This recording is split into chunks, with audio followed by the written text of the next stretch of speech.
basanze bari kubatanwa n'icyaha kubera ibyaha bari babishidikanywaho n'ikorwa ryabyo, bityo n'ibihano bikaba bitagomba gutangwa kuko bafatirwa mbere. Icyemezo cy'urukiko rwemeje ko ikigo cy'ubushinjacyaha gishinzwe gifite rwemeje ko Niyonsenga Gerard n'icyaha cyo gukorana gukoresheje impimbano, icyo kwiyitirira umurimo, icyo kubangamira ishyirwa ku bikorwa ry'umurimo w'ubutegetsi. Bitegetse ko Niyonsenga Gerard na Mukazi Fidele bagizwe abere ko bahita bafungirwa bamaze gukemura gusenga.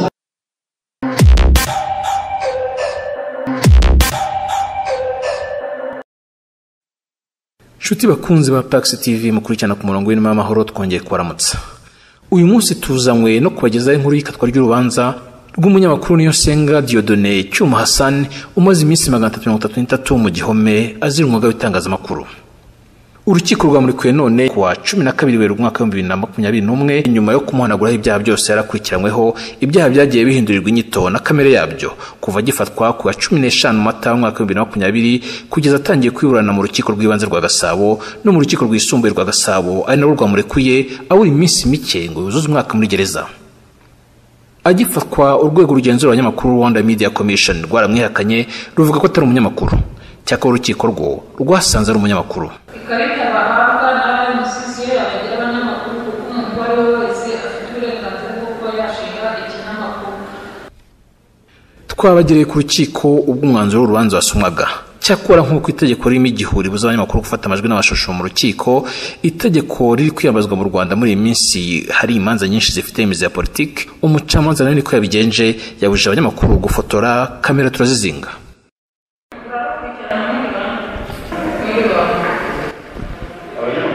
Abanyamakuru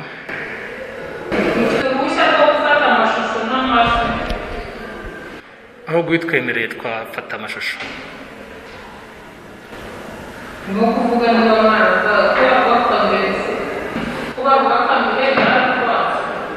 itegeko twasomye twabonaga handitsemo ko iburanisha gukurikirana gufata amajwi n'amashusho mu iburanisha bisabwa amasaha 48 imbere. Nta ngingo twabonye ivuga ku isomwa ry'urubanza.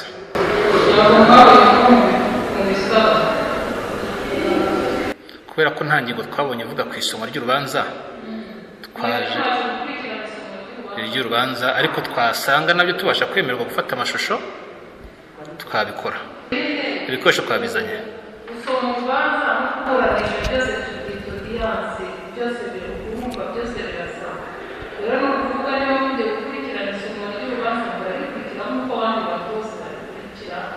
Icyo mwemerewe no kwandika gusa, ariko gufata amajwi n'amashusho twabugeneye. Ufite ibipapuro ugafata note z'ibyo wumvise nta kibazo.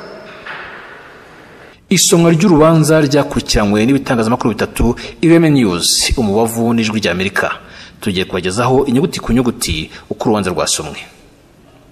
Nituregwa gukoresha amajwi y'urukiko tuzireguza ko urubanza rusomerwa mu ruhame, kandi imyanzuro y'urukiko ku rubanza rwa kaswe ikaba ari itegeko naryo rikaba ritagirwa ibanga.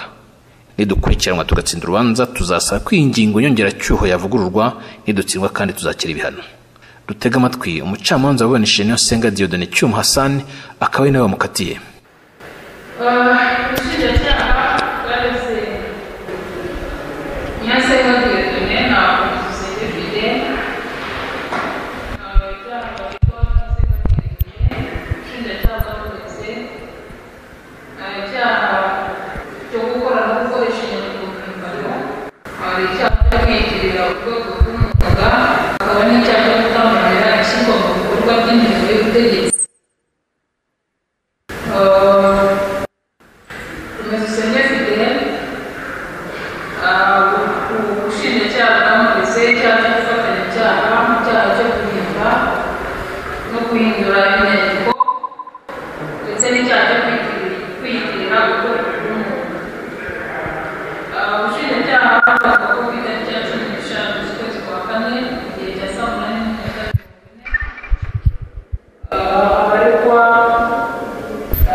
Nsenga ikarita yikoreye ko ari umunyamakuru barasigara kuko nta rubaranga bari bafite. Iyo nsenga bikomeza asize abo yita bagenzi be, akomeza guterana n'abashinzwe umutekano bahamagaza imodoka y'umurenge wa Gisozi ishinzwe isuku iraza irabatwara bose uko ari batatu bageza mu murenge wa Gisozi aho polisi sitasiyo ikorera. Komanda wa polisi Murenzi bagize Nsenga amubwira ko ari umunyamakuru yari agiye kujya mu rugo Kabeza ariko yari kumwe n'uwari uje kumutwara witwa Kumusenyeri na mugenzi we wari umuherekeje yambaye komanda yavuze ko ari umunyamakuru kandi amweretse n'ikarita yamurekura amushyira mu modoka mugenzi we yamusaba kumwe n'abandi baturage bigeze saa munani. Iyo Nsenga yongeye kuvuga yitwaje mu karita niyo yakoze be yita abanyamakuru bamukorera yageza ku murenge. Ageze ku Gisozi yagiye yereka yongera guhura n'abashinzwe umutekano bongera baramuhagarika bamubaza impamvu akomeza kwanga umuntu kandi yahise ababwira ko we urwego rukuru rw'itangazamakuru rutamwemerera kuvugana n'imbwa z'abanyerondo naho bahita bamutangira bamubuza gutambuka. Niko yahise afata mu mashati nyiragutabara yari imbere akabisubika hasi bagenzi be barabakiza bahita bahamagara nanone y'amatwi y'umuyobozi wa polisi.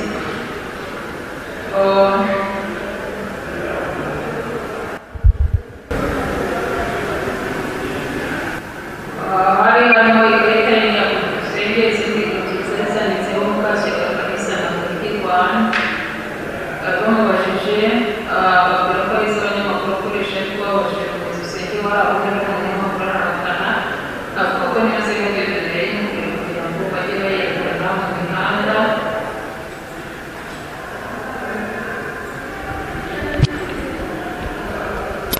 Babashe gutandukana nk'uko bisanzwe batuye mu murenge wa Gahanga mu karere ka Kicukiro. Ikarita ikamutangiza akayereka abashinzwe umutekano. Nyuma yo kumusaba amakarita menshi kandi ku Gisozi yambaye ko atari umunyamakuru, habayeho kubaza kuri telefone muri Rwanda Media Commission. Bavuga ko amakarita y'abanyamakuru atangwa n'urugaga rw'itangazamakuru ariko Rwanda Media Commission. Abaregwa bose bakaba batemera ibyaha baregwaga. Ubushinjacyaha bwasabye urukiko kwemeza mu iburanisha ry'urubanza. Ubushinjacyaha bwavuze yuko butakibakurikiranye ku cyaha cyo gukomeza no gukomeretsa ndetse no gukoza abayobozi isoni. Hanyuma ubushinjacyaha bukaba bwarasabye kwemeza ko icyaha cy'ubufatanyacyaha mu inyandiko mpimbano no kwigira urwego rw'umwuga bizahama ku Museveni Fidele. Hanyuma bakamuhanishije igifungo cy'imyaka 8 y'amafaranga miliyoni 5. Bizahama niyo Nsenga Dieudonné naho ku Museveni Fidele bahanishwa igifungo cy'imyaka 5 y'amafaranga miliyoni 3. Hanyuma urukiko rukaba rwarasuzumye ibyasabwe n'umushinjacyaha ndetse runasuzuma n'ibyasabwe n'abaregwa.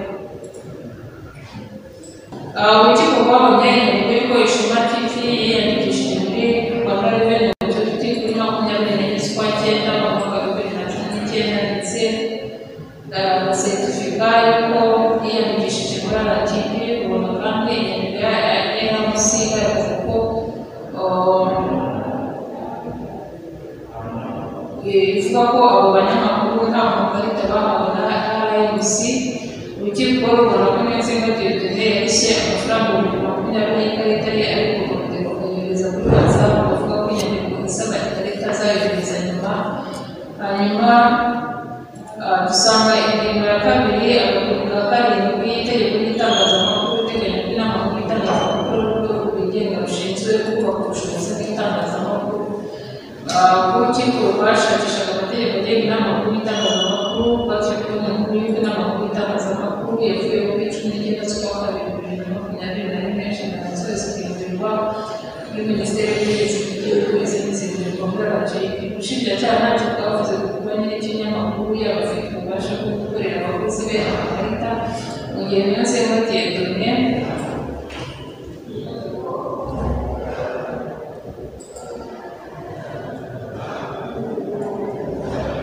we avuga ko ikinyamakuru kibyemerewe guha abakozi bacyo amakarita. Urukiko rusanga ntacyo rwemeza neza ko ari abanyamakuru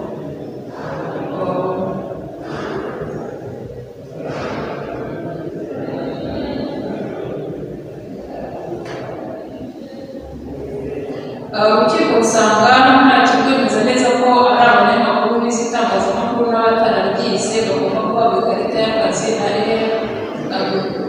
na Rwanda Media Commission cyangwa niba umuyobozi mukuru ari uhabwa ikarita na Rwanda Media Commission, hanyuma abo bayobora akaba ari ikinyamakuru kibakorera amakarita, cyane ko mu nkuru zasuzumwe n'urukiko abanyamakuru babaga bafite ibikoresho ibinyarwanda n'amakarita bya Ishema TV byashyizwe mu ngingo ya 111 y'itegeko ryerekeye imiburanishirize y'imanza z'inshinjabyaha,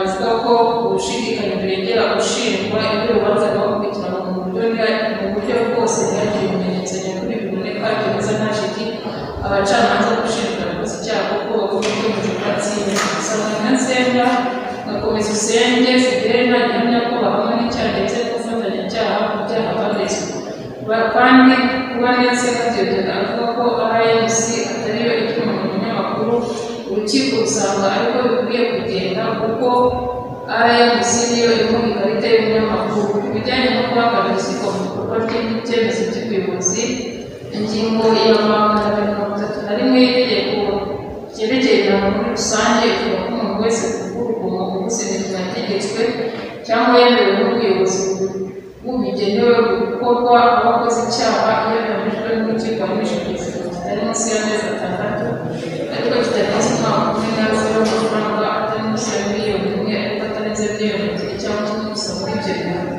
Iyo kubuza imirimo gukorwa biturutse ku bantu barenya agatsiko kandi bakoresha urugomo cyangwa ibikangisho igihano cy'igifungo kitari munsi y'imyaka 2 ariko kitarenze imyaka 3. Urukiko rushingiye kuri iyo ngingo rusanga amabwiriza yagomba kuba mu rwego rwo kwirinda ikwirakwira ry'icyorezo cya COVID-19 atari imirimo yategetswe kuko kuguma mu rugo si umurimo kimwe no guhinga, kubaka, gusenya, kwiga n'ibindi.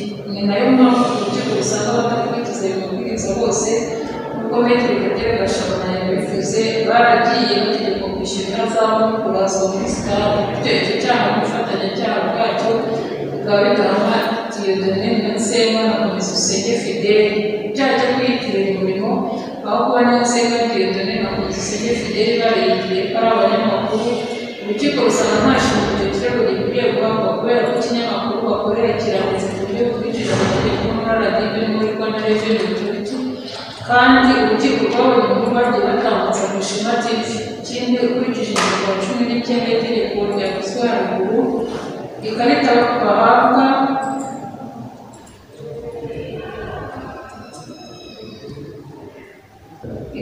bahabwa na RMC yabageraho n'amakuru kuko umuntu uwo ari we wese afite uburenganzira bwo kuba yashinga ikinyamakuru.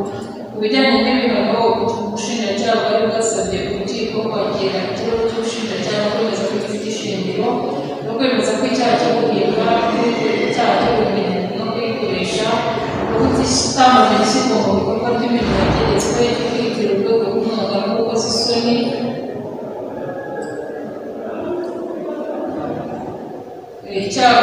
cy'urwego rw'umwuga gihana Nsenga Theodore, hanyuma ubufatanye ku cyaha bwabyo bukaba buhama Komeza Usenge Fidele. Rubasabira guhanishwa umwe igifungo cy'imyaka 8 n'ihazabu ya miliyoni 5, undi igifungo cy'imyaka 5 n'ihazabu ya miliyoni 5. Nsenga Theodore avuga ko icyaha cyo gukora no gukoresha imirimo asanga kuba yarahaye abantu akazi kandi na RBA hari abantu bakoresha batarize itangazamakuru kandi akaba atari kwishyura RMC atari umunyamakuru kandi yabikoze mbere y'uko akurikiranwa. Naho ku cyaha cyo gusagarira abayobozi nta buhamya bw'ababishinzwe bahari bw'ababikorewe bahari, kandi ko Komeza Usenge Fidele ari umukozi wa Ishema TV kuko yaburanye bihakana ikindi cyaha cyo gusagarira abayobozi n'abashinzwe umutekano nta buhamya bw'ababikorewe buhari. Ubushinjacyaha asanga ubushinjacyaha bwagombye kugaragaza ibimenyetso bifatika.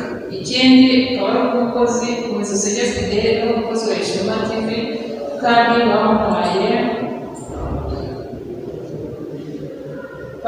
ikarita kandi yafashwe agiye mu kazi nk'uko hari inkuru yakozwe kuri YouTube y'umuturage wamaze imyaka 7 aba mu murongo, akaba yari bahakana ko bafatiwe hamwe bakorana kuko bafashwe nawe yambaye baje asaba kubihanirwa yasabiwe byateshwa agaciro kuko nta mpanerwa cyangwa umuyobozi Maître Gatera Gashabana avuga ko ingingo ya mbere cya gatatu y'itegeko ry'itangazamakuru avuga ko by'itangazamakuru bicuruza ingingo ya 10 ku gace kayo ka nyuma ivuga ko buri wese afite uburenganzira bwo kunyuza amakuru kuri YouTube kandi ubikoze akaba atagombera kuba umunyamakuru kandi ubushinjacyaha asanga butarigeze gusubiramo inyito z'ibyaha bwaregeye asaba ko yunganira kumwe n'umushinjacyaha bwasabye usanga asanga ntawe ushingiye komisiyo Senge Fidele avuga ko icyapa n'inzego by'idone ari uko rero wamujyanye kandi avuga ngo umukozi we ubona akavuga ko umushoferi we kandi n'amasezerano bafitanye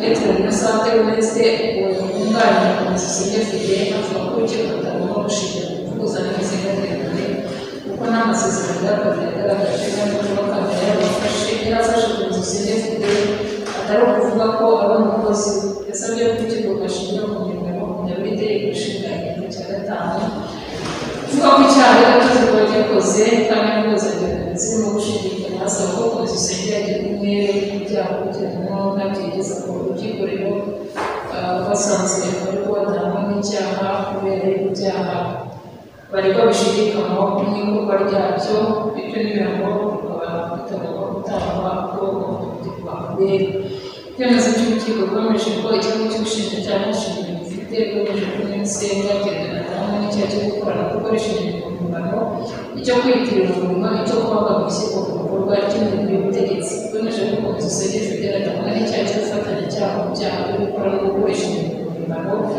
n'icyo kwiyitirira umurimo tegetse ko insenga byerekanwa na komisiyo Senge Fidele bagizwe abere ko bahita bafungurwa bakunze gukemura gusoma ngombwa rw'urubanza rw'abantu aherereye gusa kubera leta rukishijwe umunsi mubonye muri uru rukiko rugizwe n'umucamanza